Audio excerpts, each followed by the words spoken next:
Hey guys, and welcome to another video. This time I have another list of 10 Terraria mods you might not have heard of. And as always, the rules for this video is all of these mods have less than 100,000 subscribers on the Steam Workshop at the time of recording. Let's just jump right into it.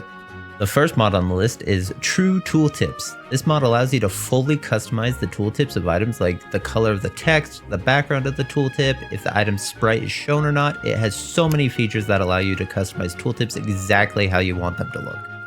The second mod on the list here is NPC Quality of Life, and what this simple mod does is allow you to customize the spawn rates of NPCs, allows them to spawn at night, and probably the best feature is you can right-click the housing query button to teleport all your NPCs to their houses so you no longer have to wait for them to get there on their own.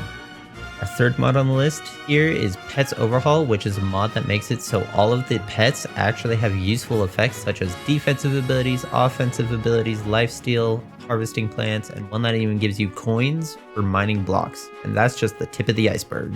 The fourth mod on the list here is Every Weapon is Craftable, and as the name implies, it makes every uncraftable weapon have a crafting recipe so you don't have to farm bosses or rare mobs to get the weapon you want to use.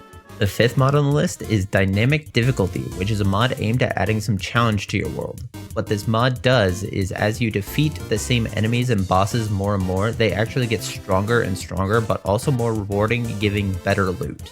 Our sixth mod on the list is Summoner UI, which is a mod that adds some UI elements right next to your health and mana to showcase how many minion slots and sentry slots you currently have available.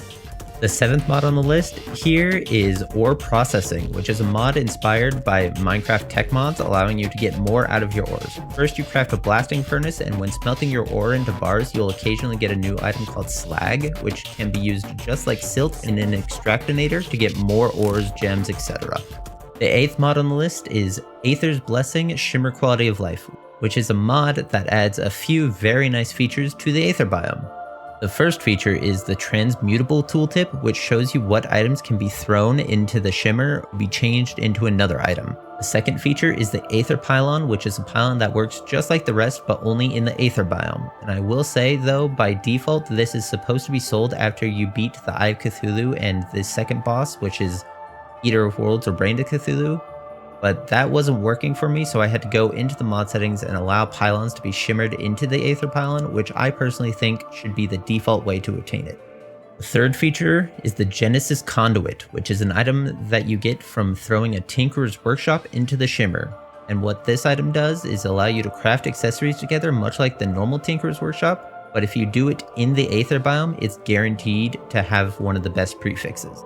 The fourth and final feature is an item called the Shimmer Well, which is a special crafting station obtained by throwing any water fountain into the Shimmer. And what this item does is it allows you to craft your shimmered items instead of throwing them into the Shimmer itself. The ninth mod on the list is Accessories Plus, which is a mod that adds and tweaks accessories, equipment, and accessory slots. The changes include adding the Amphibian boots to the Terraspark boots, adding the Hand Warmer to the Ankh Charm, adding the Frozen Shield and Hero Shield to the Ankh Shield, adding the Fart Balloon and Sharkron Balloon to the Bundle of Balloons, adding the Toolbox and Tool Belt to the Hand of Creation, improving the Radar, Lifeform Analyzer, and Metal Detector to give you permanent Hunter, Danger Sense, and Spelunker potion effects, but also pointing to rare enemies and rare treasure with on-screen arrows, which can be disabled in the mod options if you'd like, as well as tooltip stats for things like wings, hooks, mounts, etc. The mod also adds 3 new accessory slots, which are specific slots for your wings, boots, and shield accessories.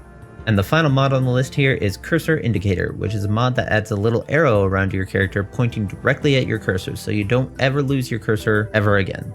And that is my list of another 10 mods you probably haven't heard of. And as always, if you enjoyed the video, be sure to like the video and also subscribe if you want to see more videos like this in the future. If you have any ideas for other mods you'd like me to showcase like this, you can leave a comment telling me about the mod and I might check it out. Anyway, thanks for watching guys. Have a good one. Peace.